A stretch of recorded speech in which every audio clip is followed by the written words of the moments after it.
Voilà, on a laissé tomber le côté appartement sur endettement à 20-25 ans. Et en faisant quelques recherches, on est tombé sur les tiny houses.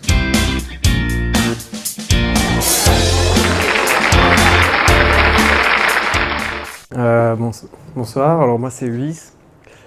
Alors pour en venir au tiny house, alors tout d'abord je vais faire une rétrospective, enfin je vais partir 3 ans en arrière. Alors avec ma compagne Aude, on en avait un petit peu marre de payer, comme beaucoup, de continuer à payer un loyer, alors qu'on pourrait sans doute investir tout cet argent dans un bien immobilier. Donc le but de devenir propriétaire. Et en vivant à Strasbourg, en travaillant à Strasbourg, du coup, on a recherché à acheter un appartement, par exemple. Un appartement qui nous aurait obligé à nous endetter sur 20-25 ans pour avoir 30 mètres carrés, on va dire, voire un peu plus.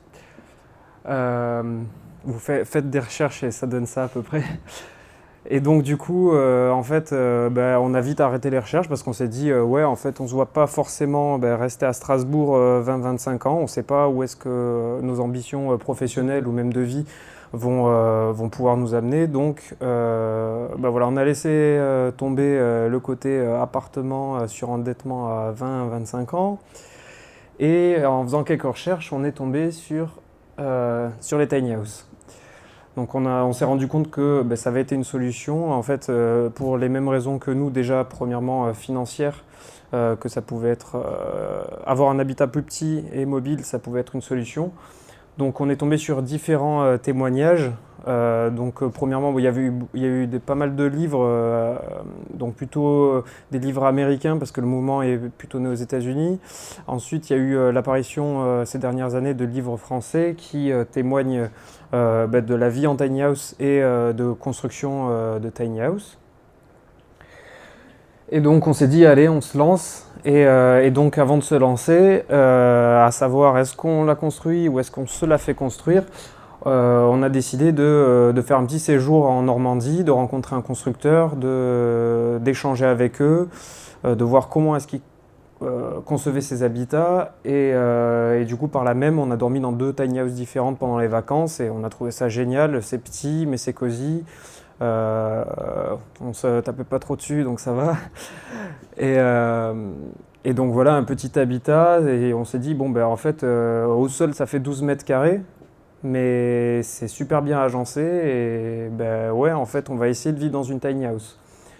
Et donc avant de faire le choix, effectivement, toujours de soit se la faire construire, soit la construire, on s'est dit, on va essayer de rencontrer des gens, mais pourquoi pas dans le Grand Est. Et donc là, on a rencontré déjà premièrement un couple qui vivait en tiny house vers Obernai. Et donc qui vivait, quand on les a rencontrés, ça faisait 1 an à peu près, qui vivaient en tiny house. Et ils nous ont dit, ouais, ça se passe super bien. On leur a posé des questions sur le climat ici. On venait d'avoir à l'époque moins 15, moins 20 même là où ils étaient. Et en fait, ça se passait super bien. Juste en faisant la cuisine le soir, en arrivant à l'intérieur de la tiny house, il faisait super bon. Pareil, ils se tapaient pas trop dessus encore. Donc ouais, pourquoi pas. Et donc on a aussi rencontré un autoconstructeur de 17 ans, Lars Herbillon, qui a autoconstruit sa tiny house, tout autonome, donc avec les panneaux photovoltaïques, un système de filtration, enfin de récupération d'eau et de filtration pour être autonome. Et donc en participant à son chantier, à lui, on s'est dit, ouais, pourquoi pas se la construire carrément. D'autant plus que, en fait, on avait tout ce qu'il fallait, en l'occurrence dans les Vosges, pour pouvoir la construire. On avait un atelier en fait et aussi toutes les machines nécessaires pour le travail du bois fournies en fait par le grand-père de Aude et aussi un savoir-faire parce que son grand-père était carrossier à l'époque où on travaillait, on fabriquait les structures des camions en ossature bois en fait. Et donc toute la contrainte déplacement parce que c'est un habitat qui est mobile. Donc voilà, il avait toutes les connaissances nécessaires pour nous aider à la construire et les machines.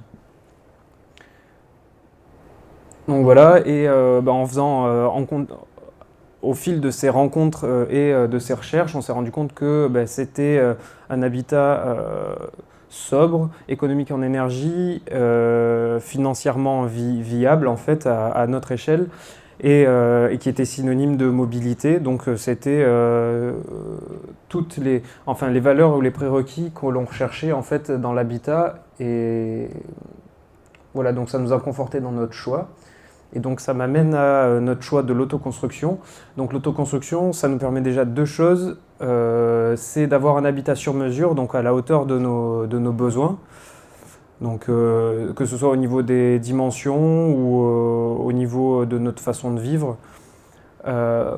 Et aussi une seconde chose, c'est l'autoconstruction. On allait forcément apprendre, acquérir des nouvelles compétences, et en l'occurrence le travail du bois.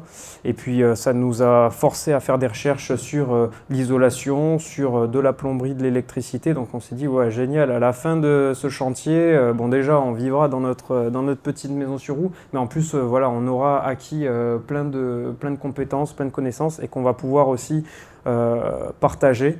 Et c'est exactement ce qui a bien été expliqué dans le film d'ailleurs, ça fait écho un petit peu à la mouvance maker. Alors voilà, quand je parlais de sur-mesure, donc déjà premièrement, on a trouvé des plans de remorques qui étaient en open source, qui étaient même en open source, qui a été mis en ligne par une société qui s'appelle Baluchon, qui fabrique aussi des tiny house, mais qui est vraiment qui veulent partager en fait toutes leurs connaissances et aussi, là en l'occurrence, des plans de remorque. Donc ça nous a permis de un petit peu arranger ces plans de remorque avec un constructeur sur Aubernais, et on a pu avoir une remorque sur mesure et à partir de cette remorque, travailler sur nos plans. Donc voilà, au début c'était des plans au crayon, c'était super bien, on s'imaginait, on va dire, au début les plans, pour arriver à les réaliser, il aurait fallu que la Tiny, le châssis fasse 9 mètres, et je sais pas, 4,50 m de haut. Et donc on a été obligé de passer au plan en 3 dimensions, donc c'est ce que le logiciel SketchUp qui est en freeware qui nous a permis en fait d'avoir cette modélisation en 3D et de se rendre compte vraiment des espaces et de se rendre compte que finalement par rapport à notre châssis et par rapport à la législation en France, pour pouvoir se déplacer sur une route, elle ne pouvait pas faire 9 mètres de long, enfin ça ne pouvait pas faire les dimensions d'un appartement. Donc là en l'occurrence, une longueur de 6,50 m, 2,50 m de large, et puis on arrive jusqu'à 4,20 m de haut. Et il fallait rester sous la barre des 3,5 tonnes pour pouvoir justement préserver cette mobilité, pouvoir se déplacer partout sans avoir à procéder à un convoi exceptionnel. Voilà, et sans que ce soit en fait liberticide d'avoir un aussi gros habitat, alors que le but c'est qu'il soit mobile et qu'on puisse justement se déplacer ou s'installer autre part. Donc il y a aussi cette liberté. L'autoconstruction, ça a permis de faire vraiment un choix au niveau des matériaux. Donc là, nous, ce qui était important pour nous, c'est d'utiliser en fait des ressources locales. Donc dans les Vosges, il y a plein de bois. Pour l'ossature, on a utilisé du sapin. Pour le bardage, du mélèze. Et pour l'isolant, alors on a utilisé des panneaux de chanvre. Donc c'est une ressource qu'on retrouve en France partout pour l'isolation. Donc c'est une super isolation en plus phonique et thermique qui n'est pas très développée. Alors dans l'habitat, les Black Swan, ça doit être sûrement de la laine de verre parce que c'est pas cher, mais c'est pas forcément très performant. Alors que là, en l'occurrence, nous on a fait le choix de la performance. Après, c'est vrai que c'est un petit habitat, donc c'est peu onéreux de couvrir tout ce volume avec du chanvre et de choisir du bois local. Mais voilà, un petit habitat qui permet de faire des choix éthiques. Et c'était quelque chose de très important pour nous de pouvoir faire nos choix et qui sont des choix éthiques par rapport aux matériaux utilisés. Alors autre point, voilà le do it yourself. Donc le grand-père Don nous a appris à utiliser un peu toutes ces machines.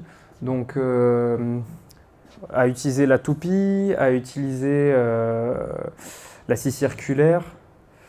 Qu'est-ce qu'il y a d'autre, la raboteuse, tout ça en fait, on est loin du coup des découpeuses CNC ou de l'imprimante 3D, mais c'est des outils on va dire plus traditionnels mais qui permettent en fait d'usiner tout le bois. Alors, ce qui nous a permis d'usiner tout le bois sur place. Donc nous, en fait, on a reçu le bois, on l'a pas commandé aux dimensions, on a reçu du tout venant. Donc, ce qui nous a permis aussi de réduire le coût. Euh, mais du coup, il a fallu tout usiner. Donc on est parti de planches de taille très standard et en gros, on les a coupées de façon à obtenir de la planche standard. Donc en général, c'est du 8 sur 2,7. Et donc toute notre ossature allait être en format planche, ce qui est en dessous des normes. Donc c'est assez couillu, on va dire, d'opter pour cette dimension, pour une ossature, surtout sur un habitat qui va être mené à être déplacé. Mais c'est ce qui allait aussi nous permettre de rester sous cette barre des 3,5 tonnes tout en préservant en fait la dimension habitable que l'on souhaitait. Donc on a aussi procédé à un assemblage tonneau-mortaise, donc ça nous a permis d'économiser en quincaillerie. Ce qui se fait en fait maintenant beaucoup, c'est d'utiliser des petites équerres en acier pour pouvoir assembler les ossatures. C'est ce qui se fait sur les ossatures standards, sur les maisons en fait. En ossature bois, c'est souvent avec l'aide d'équerres et des parties en assemblage tonneau-mortaise. Mais là en fait il y avait un savoir-faire que pouvait nous proposer le grand-père de Aude, et il a vraiment insisté pour nous dire bah, écoutez, vous faites votre maison en bois, bah, on va essayer de se jouer le truc à fond et de la faire en assemblage tonneau-mortaise. Je vais vous apprendre à le faire. Et c'est finalement un savoir-faire en plus qui se perd. Et au niveau solidité, contrairement à ce qu'on peut croire, c'est pas plus fragile. Donc allez, on s'est lancé, ça a pris plus de temps. Là, par exemple, on me voit en train d'essayer d'arrondir les tenons, donc c'est sûr que ça prend plus de temps que juste visser quelques équerres. Mais voilà, toujours dans le but aussi d'apprendre, d'apprendre un peu plus et sachant qu'en plus on n'était pas pris par le temps, on avait toujours notre appartement sur Strasbourg, donc on avait surtout soif d'apprendre et de savoir faire finalement, avant même de pouvoir habiter dans cette maison. Voilà, donc là on peut voir par exemple qu'on a découpé l'ossature en deux parties à chaque fois pour pouvoir la positionner sur la remorque, enfin positionner l'ossature sur la remorque. Donc là on a une première partie et une deuxième sur chaque face, donc ça fait en tout 6 sections d'ossature à placer. Voilà, bah, toujours l'ossature à nu. Et donc ensuite, une fois que toute cette ossature a été mise, qu'on a bien préservé en fait l'équerrage de la structure, on a ensuite mis le pare-pluie. Le pare-pluie, c'est ce qui va nous permettre de mettre la structure hors d'eau. C'est une membrane en fait qui fait respirer en gros, enfin qui préserve en tout cas l'intérieur de la cloison de l'humidité, mais qui permet aussi de renvoyer un petit peu d'humidité vers l'extérieur si jamais, admettons dans le chanvre, s'il y a un taux d'humidité trop important, l'humidité aura tendance à sortir mais pas à pouvoir rentrer. On a aussi, on a procédé à de l'upcycling. En fait, on a réutilisé pour le coup une porte. Ça nous a permis de faire des économies et d'apprendre à travailler le chêne, qui est une essence qu'on a utilisée nulle part ailleurs sauf sur la porte parce que c'est trop dense et du coup trop lourd. Donc là, on a récupéré une vieille porte en chêne de cuisine et on l'a transformée de façon à ce que ça puisse être notre porte principale. Voilà, avec l'utilisation de la toupie pour tous les profilés, là, en fait, c'était une porte qui était toute vitrée et pour mieux l'isoler, eh ben, on a essayé de remplir certaines parties avec des carrés en chêne, des rectangles. Donc voilà, une fois que tout le pare-pluie était posé, on a décidé de mettre ce fameux bardage en mélèze. Et donc là, au lieu d'avoir du bardage traité, en fait, on a décidé, le mélèze déjà, il est imputrescible par nature, mais on a décidé de le protéger, ne serait-ce que pour la teinte, avec une lasure naturelle à base d'huile de lin et de savon noir. Donc aussi toujours dans une démarche éco-responsable et puis même on voulait à manipuler en fait les matériaux, on n'avait pas envie d'être exposé à des produits nocifs, on va dire. Donc là voilà, vu sous un autre angle, je ne sais pas si vous voyez grand chose. Voilà. Donc là on dirait pas, mais 4,20 m avec l'échafaudage, Au début, on a un petit peu le vertige. Donc là, sur le toit, en train de poser les tôles aussi. Donc là, pareil, les tôles, on a cherché à ce que ça reproduise un petit peu un aspect de tuile traditionnelle parce qu'on voulait que ce soit, en fait, que l'espace sur lequel on allait s'installer, que la maison soit, que la maison ne soit pas considérée comme caravane et qu'elle soit considérée comme vraiment un habitat qui ressemble à un petit chalet, tout ce qui est de plus traditionnel, mais bon, effectivement sur roue. Parce que voilà, en France, on a un peu de mal avec tout ce qui est sur roue, enfin d'ailleurs un peu partout dans le monde. Donc si on, voilà, on voulait que ça ressemble au maximum à un petit chalet. Donc là, voilà, vue de l'intérieur. Donc ça c'est, on voit les panneaux de chambre sur la gauche. Donc on a décidé de moduler l'espace en fonction de nos besoins. Donc dans le salon, on a surélevé le salon pour pouvoir ranger toutes nos affaires dessous. Et donc ça nous a aussi forcé à nous séparer de beaucoup d'affaires qu'on avait dans notre appartement de 50 mètres carrés pour passer dans si petit. On a dû se séparer de beaucoup de choses parce que tout doit rentrer à peu près dans cet espace-là sur la gauche qui fait 50 cm de haut et 2,50 sur 3, donc même moins de 3. Donc ça oblige et ça permet de faire le tri dans ses affaires, on va dire. Voilà la pose du parquet. Je trouve que c'était intéressant de montrer la photo parce que je pensais que c'était facile à poser un parquet en bois brut et en fait c'est beaucoup plus compliqué. Et le choix de prendre du bois brut plutôt que du flottant, c'est pareil, c'est pour avoir cet aspect noble, la matière, avoir du bois et non un parquet en papier collé. Donc du coup, on a aussi, bon, on s'est fait faire installer l'électricité, mais on a assisté en gros nos amis électriciens. Donc ça nous a permis d'avoir des notions en fait en électricité, bon, assez rudimentaires parce que voilà, on n'a pas câblé tout le coffret non plus, mais d'avoir quelques notions en plomberie en l'occurrence, juste en cherchant sur internet et en se faisant aider, en consultant aussi les livres qu'il y a dans nos magnifiques bibliothèques, médiathèques.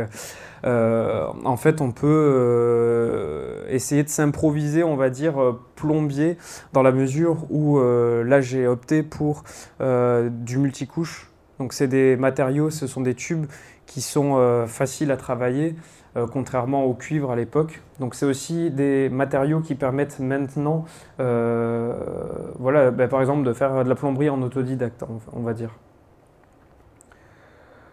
Voilà, d'autres photos de l'intérieur.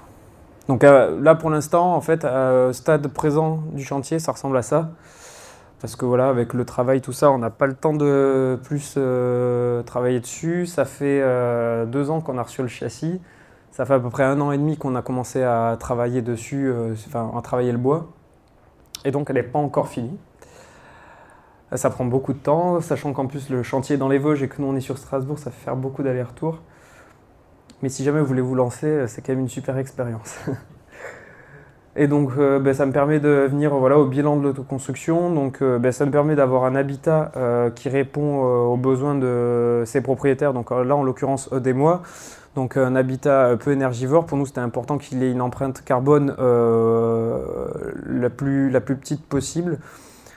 Donc avoir des qualités énergétiques, de bonne qualité énergétique, en l'isolant convenablement, un peu à ce qui revient à isoler comme un habitat traditionnel.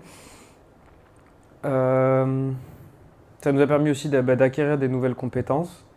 Comme je l'ai dit tout à l'heure, tout le travail du bois, si on s'était pas lancé dans ce projet, je me serais contenté juste de savoir visser avec une visseuse. Et donc là, je peux dire que j'en ai coupé du bois. La moindre planchette, on les a manipulées et voilà, ça nous a permis d'avoir des compétences, de pouvoir les partager, de pouvoir se dire ouais, en fait, on peut se construire en fait notre habitat et vous aussi, en fait, vous pouvez y arriver parce que franchement, si nous on arrivait à ce résultat déjà, je pense que voilà, toute personne qui a 2 mains, 2 bras et Internet et qui a un peu la tchatch pour échanger avec des gens, ça devrait le faire. Et donc ça nous permet aussi de pouvoir réparer, d'avoir en fait un contrôle aussi sur tous les aléas qui peuvent arriver en fait sur l'habitation. Par exemple, sur un appartement, si vous avez un problème sur la plomberie ou un problème sur les communs, vous allez directement faire intervenir une société en fait, pour faire le travail à votre place. Et là, en l'occurrence, ben, c'est un habitat à échelle humaine.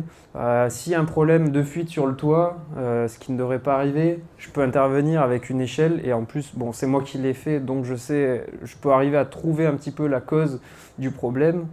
Pareil pour l'électricité, pareil pour la plomberie. Donc voilà, le fait d'assister ou en tout cas d'intervenir dans chaque étape de construction, ça permet voilà, d'avoir un contrôle et d'essayer d'être autonome. En fait, c'est ce qu'on recherche, c'est ce qu'on dit depuis tout à l'heure, c'est ce que Michel a dit, c'est essayer d'avoir une certaine autonomie et en fait d'avoir le pouvoir. De regagner un pouvoir, et en l'occurrence sur le logement, c'est quand même super important.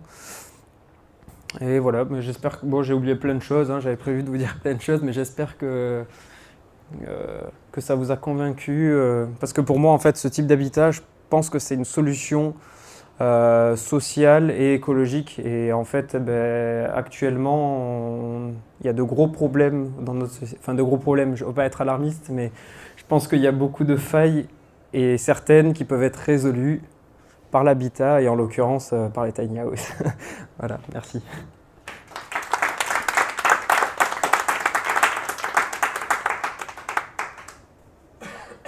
Super, merci Ulysse. Alors, est-ce que quelqu'un ou quelqu'une a une question ou des questions à lui poser? Je crois qu'on va commencer comme d'habitude. Ah non, désolé, on commence par Michel. On va faire de la gym sinon. Il y a des problèmes et là tu montres qu'il y a des solutions, hein, c'est super. Justement, quelles sont pas les plus grandes, mais les difficultés, les facilités que tu as rencontrées, que vous avez rencontrées pour ce projet à travers la communauté qui vous a aidé, que ce soit via Internet ou directement? Et même le contexte aussi, peut-être législatif. Voilà, justement, j'allais dire, les difficultés, en fait, c'est toutes les peurs qu'on peut avoir et qui sont liées à ce domaine, à la législation, en fait. Parce que finalement, c'est pas, enfin, ça prend le temps que ça prend, mais finalement, ce qui traîne, ben, jusqu'à ce qu'on trouve d'ailleurs un endroit pour vivre dedans, en fait, c'est tout cet aspect législatif. Et finalement, on se rend compte que voilà, ça arrange bien tout le monde qu'il n'y ait pas en fait d'habitat comme ça alternatif et qu'il y ait des gens qui puissent, on va dire, on peut arriver à vivre en autonomie dans si peu et du coup, ben, consommer moins. Donc c'est pas vraiment, ça devrait être, mais c'est pas vraiment dans l'air du temps. Et effectivement, c'est toutes ces craintes qui peuvent, des fois, on se pose des questions, enfin nous on se pose des questions, on se dit, bah, en fait on l'a fait, on n'a pas trouvé de terrain avant, il y a plein de gens qui nous ont dit, ouais mais avant de vous lancer dedans, pourquoi vous n'avez pas trouvé un terrain parce qu'il y a en fait des fois des accords à trouver avec des communes pour être sûr de ne pas être embêté, parce que sinon on risque d'être expulsé au bout de 3 mois. À vivre dans quelque chose d'une habitation qui est sur roue en fait. Et du coup, voilà, c'est toutes ces craintes, c'est cette législation qui paralyse et qui empêche beaucoup de gens de se lancer en fait dans l'aventure. Parce que là, sur Facebook, là, on fait partie en fait d'une association qui s'appelle un collectif Tiny House, en fait, tout bêtement.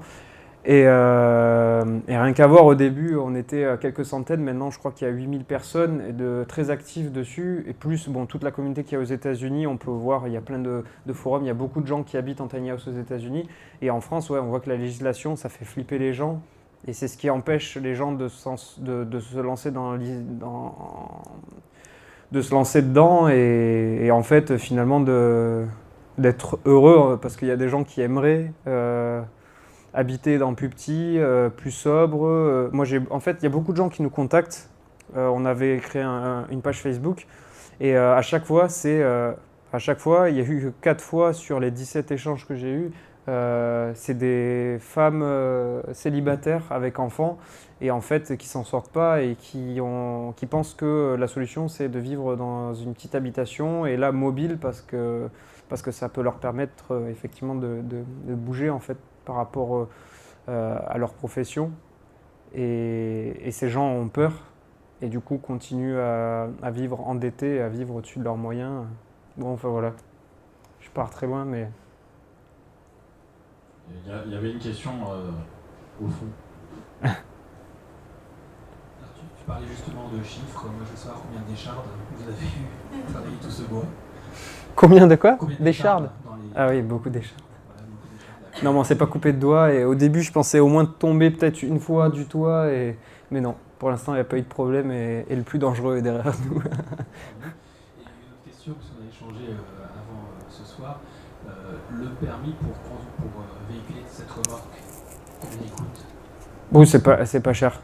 J'ai regardé dernièrement à 300 €, entre 2 et 300 €. En fait, on a le permis BE. Bon, il faudrait que je repasse le code, mais effectivement, je veux le passer pour justement être autonome à fond et pouvoir déplacer ma tiny house tout seul. Mais en gros, voilà, c'est le permis BE, c'est un permis pour les remorques lourdes, sachant que le bébé, là, il fait faire 3,5 tonnes à peu près. Voilà. Il y avait une question d'un jeune homme. Oui, en fait, tu as dit que la législation effrayait. Ouais. J'ai pas bien compris ce qui bloque. Enfin, est-ce qu'elle effraie juste parce qu'on croit qu'il y a des freins, ou est-ce qu'on a quand même le droit, le plus grand droit de s'installer Alors, elle effraie parce que il y a des gens qui ont été expulsés. Ben, par exemple, Lars Herbillon, là, qui, à un moment donné, a trouvé un terrain vers Aubernais. Celui qui avait autoconstruit sa tiny house, il s'est installé vers Aubernais, et le propriétaire était d'accord pour qu'il reste sur le terrain. Et là, la ville lui a dit non, vous êtes en zone naturelle ou je ne sais quoi, vous pouvez pas rester là. Donc vous avez, ben là, ça faisait 3 mois qu'il était là, et je sais plus quand est-ce que c'était la date, mais je crois que le 15 décembre, il devait quitter le terrain. Parce que c'est illégal, parce que en fait, sinon, il faut se mettre sur des espaces dédiés aux gens du voyage. Dès que c'est sur roue, par exemple, si tu as une caravane en camping-car chez toi, il faut que ce soit couvert, que ce soit dans un hangar et que ce soit pas habité. Donc dès que c'est habité, c'est illégal. Et après, au niveau communal, on peut trouver des accords. Par exemple, dans les Vosges, il y a une autre une jeune femme qui s'appelle Clélie, qui vit dans une tiny house, et il y a carrément la commune qui lui a aménagé un espace pour poser sa tiny house, et elle a le droit de rester, alors, je crois que c'est 2 ans, là, ils ont signé quelque chose, elle peut rester au moins 2 ans reconductible. On sait pourquoi il y a ces interdictions? Parce que il n'y a pas de cadre légal, en fait, c'est pas considéré comme un habitat, et c'est considéré comme une remorque à vide avec une charge dessus, et c'est interdit, enfin, il est interdit en France de dormir dehors, en gros, ou dans un habitat. Il y a eu le même genre de problème pour un peu toutes les innovations, Ouais, que bien ce sûr. soit les drones, que ce Oui, soit c'est les vrai. plateformes comme Uber, etc. Est-ce que là-dessus, avec la communauté qui grandit, c'est pas en train de changer? Eh ben justement, on échange beaucoup là-dessus, parce que voilà, je disais, ça fait partie des nombreuses craintes. Mais justement, enfin moi en tout cas de mon côté, tout le monde n'est pas d'accord, mais j'aimerais que ce soit légalisé, que ce soit considéré comme un habitat. Déjà, il y a des assurances qui commencent à en assurer tel un habitat, donc ça commence à prendre. C'est déjà un premier pas, on va dire. Mais voilà, moi j'aimerais que ce soit légalisé et que du coup il n'y ait plus de crainte législative à avoir. Et je ne fais pas une tiny house, contrairement à ce que j'entends souvent, pour ne pas payer de taxes d'habitation. Si je peux, enfin, je suis prêt à payer à la hauteur du logement que j'occupe, c'est-à-dire 12 mètres carrés dans ma prise au sol et 12 mètres carrés habitables. Et je trouve ça normal parce que là en l'occurrence nous on veut être on ne cherche pas l'autonomie, on sera forcément raccordé au réseau eau, électricité, on utilise aussi les routes, donc c'est normal aussi de payer des impôts communaux. Voilà, juste légaliser pour que les gens aient pas peur de se lancer là-dedans, quoi. C'est rien d'exceptionnel en plus. Mais... Voilà, merci.